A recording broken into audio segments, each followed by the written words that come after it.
ग्वालियर नगर का वैभव लुप्त हो गया और लश्कर का निर्माण तेज गति से होने लगा। ग्वालियर के संपन्न जन ग्वालियर छोड़कर लश्कर में बसने लगे। एक ओर सिंधिया शासकों के नवोदित राजमहल बनने लगे, वहीं सामंत और श्रेष्ठ जनों के भवन भी लश्कर नगरी की शोभा बढ़ाने लगे।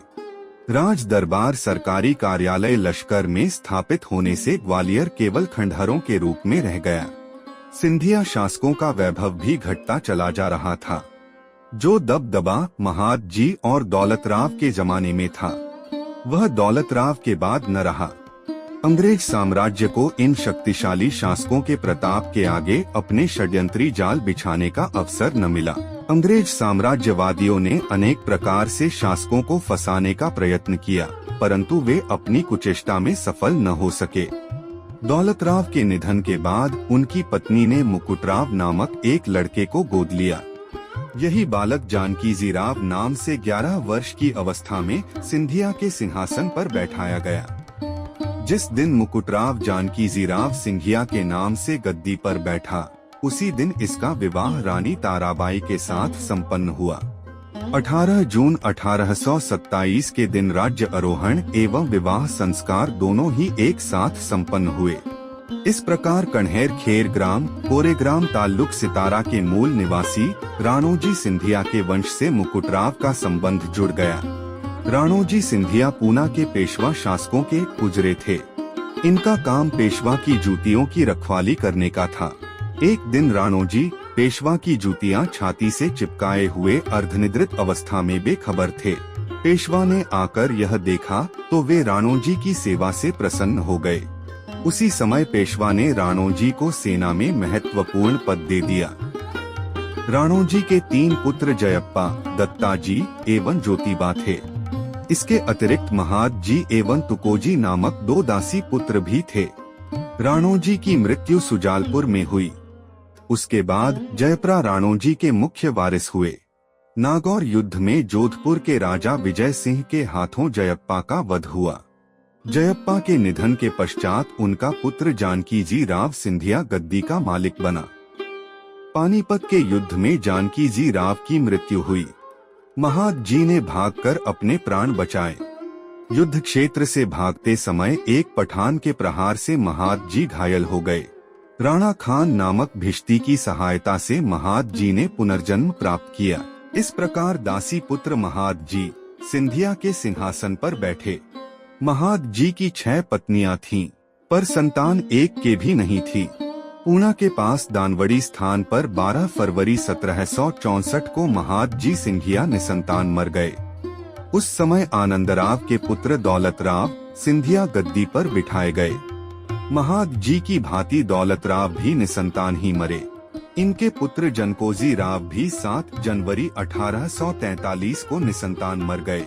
जनकोजीराव की मृत्यु होते ही रानी ताराबाई ने भागीरथ राव नामक 8 वर्षीय लड़के को गोद लिया। यही लड़का जयाजीराव नाम से सिंधिया शासक के रूप में उदित हुआ। रानी ताराबाई की अवस्था 11 वर्ष की थी, इसलिए राज्य प्रबंध किसे सौंपा जाए, इस संबंध में ग्वालियर दरबार में सर्वसम्मति से विचार आरंभ हुआ। इसी समय लॉर्ड एलेनब्रू आगे आकर ग्वालियर को अपने जाल में फंसाने का प्रयास करने लगा, क्योंकि अभी तक ग्वालियर दरबार के योग्य सुशासन की सफलता से अंग्रेज साम्राज्यवादियों की दाल न गल पाई थी। लॉर्ड एलेनब्रू ईस्ट इंडिया कंपनी का भारत स्थित गवर्नर जनरल था। वह साम दाम दंड भेद द्वारा ग्वालियर पर अधिकार करना चाहता था। योग से यह अनुकूल अवसर भी उसे प्राप्त हो गया। राजा और राजमाता दोनों ही नाबालिग थे, फिर भी ग्वालियर दरबार के सुयोग्य जनों द्वारा शासन सफलतापूर्वक चल रहा था। इसके बावजूद एलेनब्रू हस्तक्षेप करने का दृढ़ निश्चय करके ही आगे आया था। अपनी योजना को कार्य रूप देने के लिए सबसे पहले ग्वालियर स्थित रीजेंट कर्नल स्पायर्स को सेवा मुक्ति का आदेश दिया। कर्नल स्पायर्स सीधा साधा ईमानदार व्यक्ति था। अपने कार्यकाल में यह ग्वालियर दरबारियों से काफी घुल मिल गया था। लॉर्ड एलेनब्रू की अनुचित आज्ञाओं को इसने ठुकरा दिया था। वह अन्य अंग्रेजों की तरह का व्यक्ति न था। इसका चरित्र उच्च कोटि का था। इसलिए राजा रानी के अलावा समस्त समाज में अत्यधिक लोकप्रिय था। राज्य के अर्थ सचिव अमरचंद वांठिया का घनिष्ठ मित्र था। कर्नल स्पायर्स गवर्नर जनरल के आदेश पर ग्वालियर से जाने की तैयारी करने लगा। विदाई समारोह में कर्नल स्पायर्स ने कहा, मैंने अभी तक ग्वालियर की स्वतंत्रता को बनाए रखने के लिए जो कुछ किया वह मानव धर्म के नाते कर्तव्य समझकर किया। मैं आज आप लोगों के बीच से दूर जा रहा हूँ। अब ग्वालियर का भार आप लोगों के कंधों पर है। आशा है कि आप लोग भविष्य में भी सूझबूझ से संकटों को पार करते हुए अपने उत्तरदायित्व का निर्वाह करते रहेंगे।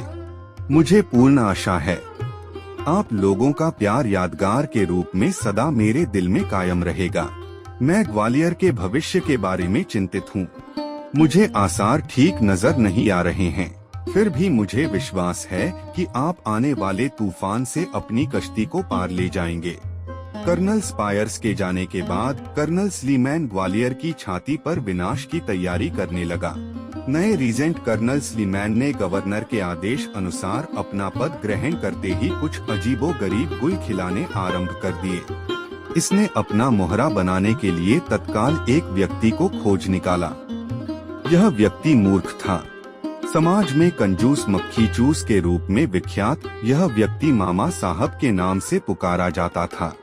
स्वर्गीय जानकी जी राव का यह मामा था, इसलिए ग्वालियर दरबार इसे मामा साहब के नाम से पहचानता था। मामा साहब को प्रथम भेंट में नए रीजेंट कर्नल स्लीमैन ने अपनी धूर्तता भरी बातों से अपनी ओर आकर्षित कर लिया और दूसरे दिन चाय पर आने का निमंत्रण देकर मामा को अपना मुरीद बना लिया। दूसरे दिन खूब सज-धज कर अधेड़ मामा साहब अंग्रेज एजेंट की चाय की दावत में समय से 1 घंटा पूर्व ही रेजिडेंसी बंगले पर पहुंच गया। चतुर स्लीमैन ने कहा, हम चाहते हैं कि ग्वालियर दरबार तुम्हारे हाथों में सौंप दें। गवर्नर जनरल का आदेश है कि ग्वालियर राज्य का दीवान कोई अपना ही व्यक्ति बनाया जाए, इसलिए अगर तुम चाहो तो यह सौभाग्य हम तुम्हें दिलवा सकते हैं। कर्नल स्लीमैन ने मूछें मरोड़ते हुए कहा, मगर एक शर्त है जो तुम्हें पूरी करना पड़ेगी। मामा साहब ने कहा, एक क्या? मैं आपकी हर शर्त मानने को तैयार हूँ।